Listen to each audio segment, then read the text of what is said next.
राम राम विद्यार्थी मित्रांनो, चला टीईटीला कसे प्रश्न येतात, जे येतात तेच. आणि प्रश्न पाहताना एक गोष्ट लक्षात ठेवायची, काय तर त्याच पद्धतीचे प्रश्न येत आहे, म्हणजे त्याच घटकावर आधारित प्रश्न, म्हणजे तो घटक आपल्याला चांगला करायचा आहे त्याच्यावरती एक प्रश्न 100% येणार. प्रत्येक प्रश्न पाहताना आपल्या डोक्यात ठेवायचं यावर आधारित प्रश्न पुढच्या परीक्षेला येणार आहे. मग चला, पहिला प्रश्न आहे मराठी, वाऱ्यावर सोडणे या अर्थाचा वाक्प्रचार कोणता. म्हणजे आपल्याला एक वाक्प्रचार येणार आहे म्हणून वाक्प्रचार वाचून घ्या. त्याग करणे, फाडशा पाडणे, वारा वाहणे, ओवाळून टाकणे, वाऱ्यावर सोडणे, दिले सोडून म्हणजे काय, त्याग केला त्याचा.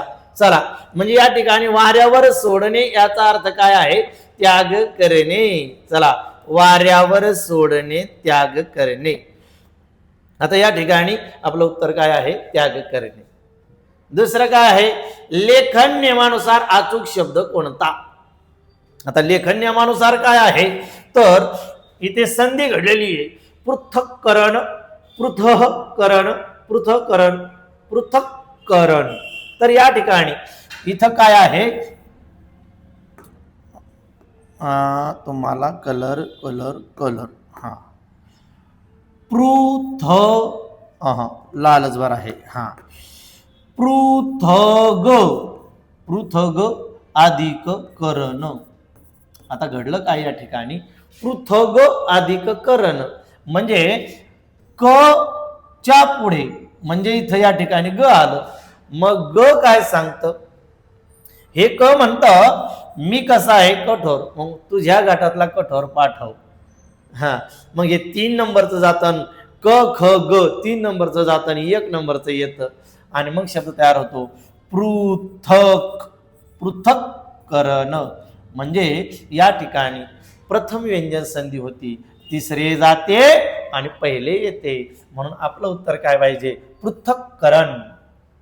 काय पाहिजे, पृथक्करण. वेळ न घेता आपण पुढे पुढे चालणार आहोत फास्ट मध्ये, कारण की आपल्याला पुढे जायचंय. चला, सलाते सलानाते हे विभक्ती प्रत्येक कोणत्या विभक्तीचे आहे. चला, आता या ठिकाणी आपण याला थोडंसं मोठं करूया, म्हणजे तुम्हाला अडचण येणार नाही. सलाते सलानाते हा प्रश्न चालू आहे आपला. सलाते सलानाते प्रत्येक कोणत्या विभक्तीचे आहे. तर आता या ठिकाणी सलाते सलानाते प्रत्येक 2 विभक्तीचे आहे. मग कोणत्या 2 विभक्तीचे आहे, तर द्वितीय आणि चतुर्थी. म्हणजे विभक्तीवरती 100% प्रश्न येणार. मग काय, प्रथमा प्रत्यय नाही, द्वितीय सलाते सलानाते, तृतीय नेसी निसी, चतुर्थी सलाते सलानाते, पंचमी ऊन, षष्ठी चाची चे चाची चे, सप्तमी तय्या तय्या, संबोधन अनेक वचनात नो, असे हे विभक्ती प्रत्यय आहे. म्हणून विभक्ती प्रत्ययावरती 100% प्रश्न येणार म्हणजे येणार. मग विभक्ती प्रत्यय पाठ करून ठेवा लगेच आज. चला, हा, सलाते सलानाते द्वितीय चतुर्थी, सलाते सलानाते द्वितीय चतुर्थी. पुढे चला, आता पुढे वचनानुसार अचूक नसलेली शब्द जोडी ओळखा. आता वचन, वचनाचे 2 प्रकार पडतात, एक वचन आणि एक वचन. वचन म्हणजे काय, नामाच्या ठिकाणी संख्या सुचवण्याचा धर्म, एक आहे की अनेक आहे, त्याला म्हणायचं वचन. मग वचन नियमानुसार भाषा भाषा, सभा सभा, आज्ञा आज्ञा, भाषण भाषण. आता वचन, वचनानुसार अचूक नसलेली, हा आता नसलेली, आता काय, स्त्रीलिंगी शब्द आहे भाषा, भाषा. मग आकारांत स्त्रीलिंगी नामाचे अनेक वचन आकारांतच राहते, बदलत नाही. भाषा भाषा, सभा सभा, आज्ञा आज्ञा, दिशा दिशा. तसं इथं हे नियमाच्या बाह्य आहे, म्हणून आपलं उत्तर काय पाहिजे, 3 नंबर. काय पाहिजे, 3 नंबर. चला, काही अवघड नाही. वचनावर एक प्रश्न आहे, म्हणजे आपल्याला वचन करायचं आहे, वचन करायचं आहे. मग पुढे शिकायचं गुरुजी हे सोप्या शब्दात. मग घे भरारी डोळे गुरुजी नावाचा ॲप घ्या, त्याच्यावरती संपूर्ण व्याकरण बॅच फक्त 100 रुपयात, फक्त 100 रुपयात, फक्त 100 रुपयात. आणि पूर्ण व्याकरणाचे मार्क पडणार म्हणजे पडणार. हे कोण सांगते, डोळे गुरुजी. क्रियापदाचे रूप नेहमी तृतीय पुरुषी नपुंसकलिंगी एक वचनी स्वतंत्र असणारा प्रयोग कोणता. करता काय सांगितलं, करता तृतीय पुरुषी. मग करता तृतीय पुरुषी असतो, मग तो प्रयोग असतो भावे प्रयोग. कोणता प्रयोग, भावे प्रयोग. कर्तरी प्रयोग केव्हा असतो, कर्त्याला प्रत्यय नसतो, कर्त्याला प्रत्यय नसतो, कर्त्याला प्रत्यय नसतो तेव्हाच कर्तरी प्रयोग असतो. कर्म असेल सकर्म म्हणा, कर्म नसेल अकर्मक म्हणा, कर्तरी प्रयोग संपला. कर्तरी प्रयोग केव्हा? कर्त्याला प्रत्यय नसेल तेव्हा. कर्तरी प्रयोग केव्हा? कर्त्याला प्रत्यय नसेल तेव्हा. डोक्यात घ्यायचं बरं का. कर्मणी प्रयोग केव्हा? कर्त्याला प्रत्यय असते पण कर्माला नसते तेव्हा कर्मणी प्रयोग असतो. आणि दोघाला प्रत्यय असले म्हणजे कोणता प्रयोग? अहो भाव्य प्रयोग असतो. मग चला, भाव्य प्रयोगामध्ये एक लक्षात ठेवायचं, क्रियापदाचे रूप नेहमी तृतीय पुरुषी नपुंसकलिंगी एकवचनी असते. डन डना डन डन. चला, काही अवघड नाही, डोळे गुरुजी आले हो, अवघड सोपे झाले हो. सुंदरा मनामध्ये भरली, सुंदरा मनात भरली, सुंदरा मनात भरली. सुंदरा मनात भरली. काय म्हणली सुंदरा? त्यांनी सांगितलं ही राम जोशी यांची रचना कोणत्या प्रकारातील आहे? पोवाडा. पोवाडा तर येणारच नाही. अभंग. अभंग, छोटा अभंग, मोठा अभंग. तुकाराम महाराज म्हणतात, बुडत हे जन न देखवे डोळा, म्हणून कळवळा येत असे. बुडत हे जन. चला, संतवाणी. लावणी. संतवाणी तर येणारच नाही, पोवाडा नाही, अभंग नाही, मग काय लावणी. सुंदरा मनात भरली. लावणी. वाजले की बारा. पुढे गुरुजी वाजले की बारा, हो अप्सरा आली. नको नको गुरुजी. चला पुढं. आता काय झालं? लावणी. शिखांच्या ग्रंथ साहेब या ग्रंथात कोणत्या संतांची 61 कवने समाविष्ट आहे? हे तर शाळेमध्येच आहे, आपल्या पुस्तकामध्ये काही अवघड नाही. संत नामदेव, संत तुकाराम, संत ज्ञानेश्वर, संत शेख महम्मद नाही, तर कोण आहे? आपले संत नामदेव. संत नामदेवांचे अभंग हे ग्रंथ शिखांच्या ग्रंथ साहेब या ग्रंथामध्ये आहे. चला गुरुजी थोडस पुढं. उत्कृष्ट नाही गुरुजी. उत्कट भावना व्यक्त करताना ती दाखविणाऱ्या शब्दाच्या शेवटी कोणते विरामचिन्ह द्यावे? आता लक्षात घ्या. आनंदाने नाचत गात हसत खेळत अभ्यास करा. घरामध्ये लेकरं असेल ना त्याला सांगा, ए बाळा इकडे ये. काय? उत्कट भावना. उत्कट भावना मनातून आली आपल्या. मग उत्कट भावना म्हणजे अचानक बाहेर पडलेले शब्द आहे, मग त्यावेळी कोणतं चिन्ह द्यायचं? उद्गार. अचानक उद्गार बाहेर पडले, मग उद्गार चिन्ह द्या. काही अवघड आहे का? नाही. पोराला बाजूला ठेवू नका, त्यांना खेळत त्यांच्या सोबत अभ्यास करा. त्याला प्रश्नचिन्ह, प्रश्न पडला, हो प्रश्न असतील तर प्रश्नचिन्ह, उद्गार चिन्ह, संयोग चिन्ह, दोन शब्द जोडताना. चला, म्हणजे काय? विराम चिन्हावर एक प्रश्न आहे, मग 10-12 चिन्ह आहे, पटकन करून ठेवा. पूर्णविराम, अपूर्णविराम, स्वल्पविराम. हे धन धन धन धन लिहून काढायचे आणि त्यांचे चिन्ह आणि त्यांचा वापर काही नाही, एक एक वाक्यात आहे. ते करून ठेवा. पुढे चला. मग इथं कोणतं 8 नंबरचं उत्तर काय आहे? तर उद्गार चिन्ह. गुरुजी 9 नंबरचा प्रश्न आहे, य य य हे गण असणारे वृत्त कोणते? खूप वेळा परीक्षेला विचारलो. आता बऱ्याच जणांना हेच कळत नाही, य य य य काय आहे? तर गण आहे. यरतन भजे सम, यरतन भजे सम. आद्य लघु, मध्य लघु, अंत्य लघु, सर्व लघु. आद्य गुरु, मध्य गुरु, अंत्य गुरु, सर्व गुरु. यरतन भजे सम, यरतन भजे सम म्हणजे काय? तर गण म्हणजे 3-3 अक्षरांची मोजणी. कवितेतील 3-3 अक्षराची काय असते? मोजणी असते. त्याला नाव दिलेलं असतं. आद्यगुरु, मध्यगुरु, अंत्यगुरु, सर्वगुरु. आद्य लघु, मध्य लघु, अंत्य लघु, सर्व लघु. मग त्याच्यानुसार नाव आहे. ते सविस्तर शिकायला वेळ नाही आपल्याला, म्हणून तुम्हाला एक मिनिटाचा व्हिडिओ आपण यूट्यूबला टाकला, फेसबुकला टाकला, इंस्टाग्रामला टाकला. 1 मिनिटामध्ये सर्वच्या सर्व 11, 12, 14 अक्षरगण वृत्त दिले आणि त्याच्यात काय पाठ करायचं? फक्त हे. मग त्याच्यात काय? इंद्र वज्रा तत जग ग, तत जग ग, त त ज ग ग. कोण म्हटलं हे? त त ज ग ग. इंद्र वज्रा, उपेंद्र वज्रा. मग उपेंद्र वज्रामध्ये काय? ज त ज ग ग. फक्त एकच फरक आहे. इंद्र वज्रा त त ज ग ग, त त ज ग ग, आणि उपेंद्र वज्रा ज त ज ग ग. एकाच अक्षराचा फरक, एकच. काय ताण घ्यायचा नाही. मग भुजंग प्रयात. भुजंग प्रयातच उत्तर त्याचं. य य य य भुजंग प्रयात. य य य. मालिनी. न न म य य. न न म य य. मालिनी म्हणाली न न म य य. मालिनी काय म्हणाली? न न म य य. काही अवघड नाही. त भ ज ज ग ग. त भ त भ ज त भ ज ज ग ग. त भ ज ज ग ग. काय नाही, पाठ करून ठेवायचे 14-15 आहे, त्यातले सोपे सारे सोपे. इथे दोघं संपली, इंद्र वज्रा वसंत तालिका त भ ज ज ग ग. एखाद्या वेळेस एखादा अक्षर चुकू शकतो बरं का. गुरुजी गुरुजी काय म्हणजे काय, गुरुजी चुकतच असतो. चला, पण नाही, इंद्र वज्रा त त ज ग ग 100% बरोबर. भुजंग प्रायात ये 4 वेळा. इथं ज ज ग. उपेंद्र वज्रा. इथं वसंत तालिका त भ ज ज ग ग. त भ ज ज ग ग. त ध नाचत गात मालिनी न न न म य य. चला, खेळ संपला. गुरुजी पुढे चला पटपट. 10 नंबरचा प्रश्न आहे, उपमेयाचीच उपमा दिली जाते तेव्हा कोणता अलंकार होतो? अलंकाराचे मुख्य 2 प्रकार पडतात. एकाला म्हटलं शब्द अलंकार, एकाला म्हटलं अर्थ अलंकार. शब्द अलंकाराचे 3 प्रकार पडतात. कोणकोणते? अनुप्रास, यमक, श्लेष. अनुप्रास, यमक, श्लेष. अनुप्रासामध्ये अक्षरांची आवृत्ती असते. या अनुप्रास यमकामध्ये सारख्या उच्चाराचे भिन्न अर्थाचे शब्द ठराविक ठिकाणी आलेले असतात. आणि श्लेष अलंकारामध्ये एक शब्द 2 किंवा अधिक अर्थ असतो. हे झाले शब्द अलंकाराचे 3 प्रकार. शब्द अलंकाराचे 3 प्रकार, अनुप्रास, यमक, श्लेष. अनुप्रास, यमक, श्लेष. बाकीचे अर्थ अलंकार आहे.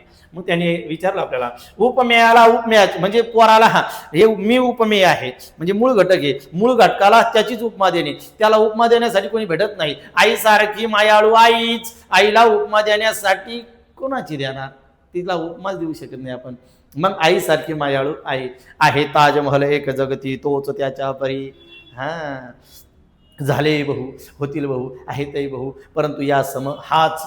म्हणजे उपमेयाला उपमेयाचीच उपमा दिली जाते तेव्हा कोणता अलंकार असतो? अनवय. दृष्टांत नाही, अनुप्रास नाही, अतिशयोक्ती नाही. मग दृष्टांत, लहानपण वेगा देवा मुंगी साखरे चारावा, ऐरावत रत्न थोरन त्याशी अंकुशाचा मार. अनुप्रास, बालिश बहु बायकात बडबडला. बालिश बहु बायकात बडबडला. काकाच्या काकूने काळ्या कपाटातील काळे कागद कात्रीने करा कापले. काकाने काकूला काठीने मारले. जाऊ दे. अतिशयोक्ती. दमडीचं तेल आणलं सासूबाईचं, नाणं झालं साऱ्यांना माहिती. चला पुढे चला गुरुजी, पुढे चला. किती नंबर झाले गुरुजी? 10. इकडं आहे का? इकडं आले 11 नंबर. 11 1 11 11 2 22. हो, ताण नाही घ्यायचं जास्त. टीईटी पास होणार आहे तुम्ही सर्वजण. ताण घेतला की मग काहीच डोक्यात राहत नाही. विस्मय हा कोणत्या रसाचा स्थायी भाव आहे? सर्वप्रथम आपल्याला हे लक्षात घेणं, मराठीमध्ये 9 रस आहे. 9 रसाची निर्मिती केव्हा होते? आपल्या शरीरामध्ये स्थायी भाव आहे. स्थायी भावाला वातावरण मिळालं की मग रसाची निर्मिती होते. कशी? समजा या ठिकाणी अपघात झालेला आहे. अचानक अपघात झाला आणि एक छोटंसं बाळ त्याच्यामध्ये दगावलंय. त्याचे आई वडील मोठमोठ्याने रडतायत. हाय मोकलो. तितक्यात पब्लिक त्या ठिकाणी जमा झाली आहे. आपला त्या बाळाचा आणि त्या व्यक्तीचा काहीच संबंध नाही, पण ते वातावरण एवढं भावनिक होऊन जातं की आपल्या शरीरामधील जो स्थायी भाव तो जागृत होतो आणि काहीच न करता नुसतं उभं राहून 2-5 मिनिटांमध्ये आपल्या डोळ्यामध्ये अश्रू. मग करुण रसाची निर्मिती झाली. दुःख. मग लक्षात घ्या, आपल्या शरीरातील स्थायी भाव 9 प्रकारचे स्थायी भाव आहे. 9 प्रकारच्या स्थायी भावाला वातावरण भेटलं की रसाची निर्मिती होते. मग त्यांनी सांगितलंय, विस्मय हा कोणत्या रसाचा स्थायी भाव आहे? हा अद्भुत.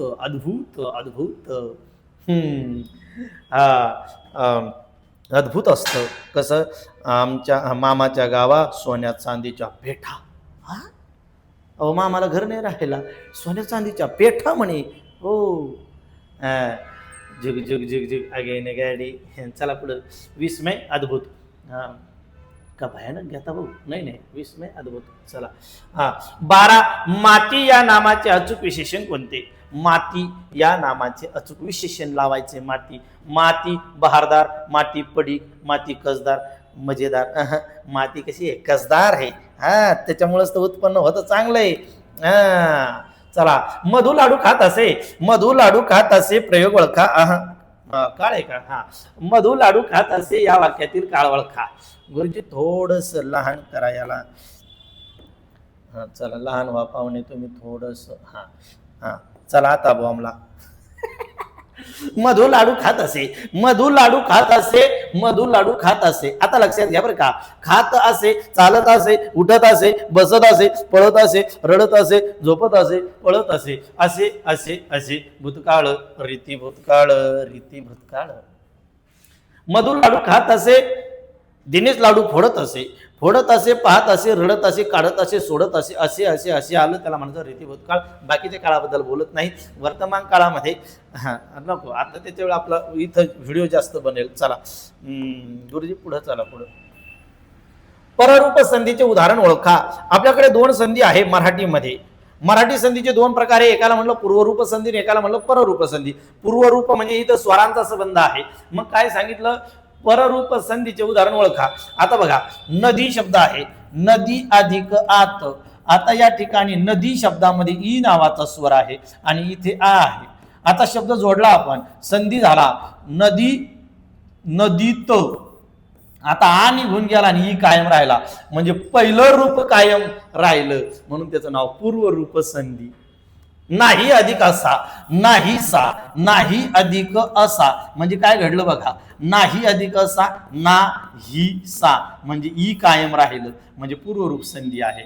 खिडकी अधिक आत, खिडकी अधिक आत म्हणजे ई कायम राहिलं म्हणजे पूर्वरूप संधी आहे. म्हणजे तिघ कोण आहे, पूर्वरूप संधी. मग पररूप संधीचं उदाहरण न अधिक उ म जे आणि मग शब्द तयार झाला नुमजे नुमजे नुमजे म्हणजे दुसरा स्वर कायम राहिला म्हणून त्याचं नाव काय, पररूप संधी. चला तत्पुरुष समासातील शब्द ओळखा. यथाशक्ती, गैरहजर, भवसागर, दररोज. आता लक्षात घ्या, यथाशक्ती, यथान्याय, आमरण हे शब्द जे आहे आ यथाप्रती संस्कृत उपसर्ग लागून तयार शब्द अवयभाव समासाचं उदाहरण असतो. हर बर दर बिन बेला गैर बे कोणता अवयभाव समास म्हणजे हे पण अवयभाव समास. मग इथं मुख्य उत्तर काय पाहिजे आपलं, तर मुख्य उत्तर पाहिजे भवसागर. पण या ठिकाणी 2 उत्तर येऊ शकतात, गैरहजर गैरहजर गैरहजर हे 2 उत्तर येऊ शकतात. पण 100% उत्तर हे असावं कारण की 2 समासाचं उदाहरण आहे. चला पुढे त्याच्याबद्दल तुम्हाला शिकायचं असेल तर मग डोळे गुरुजी घे भरारी. डोळे गुरुजी नावाचा ॲप घ्या, त्याच्यावरती तुम्हाला सर्व व्यवस्थित शिकायला भेटेल. किती रुपयात आहे बॅच गुरुजी, 100 रुपयात. आणि शिकून होईन का आमचं, हो 100% मार्क पडणार, पासच होणार तुम्ही.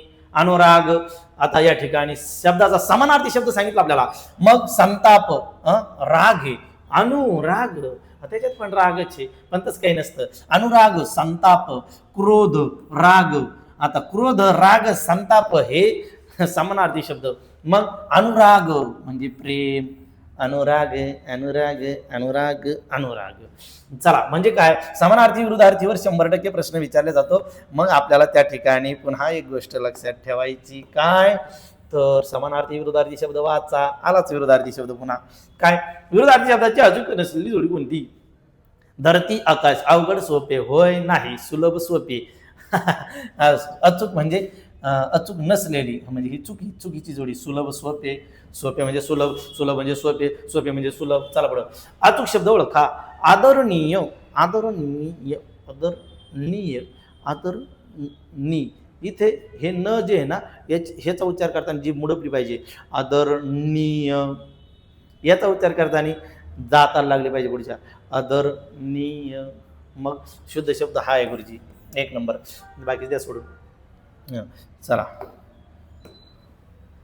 दिलेली म्हण पूर्ण करा.